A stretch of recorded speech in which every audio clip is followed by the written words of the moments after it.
So here is a quick unboxing and assembly video of the Mingle pressure washer extension kit. So I'm going to speed this up a little bit so that it goes by a little bit quicker, and I'll um, speak a little bit more a little bit into the video.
Okay, so that was a quick unboxing and assembling of this tool, and we did just put it up to the upper windows to see how far it would go. It's quite cold outside today, so we didn't attach the pressure washer and try it because again, it's just too cold to have the water spray back on you, but we will try that out.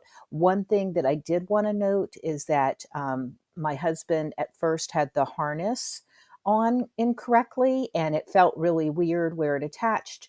And he said, no, that's not comfortable at all. But we realized that the one strap needs to go down the middle. So just make sure you have the harness on correctly, and that will make a difference in holding the tool. So I hope you enjoyed this review.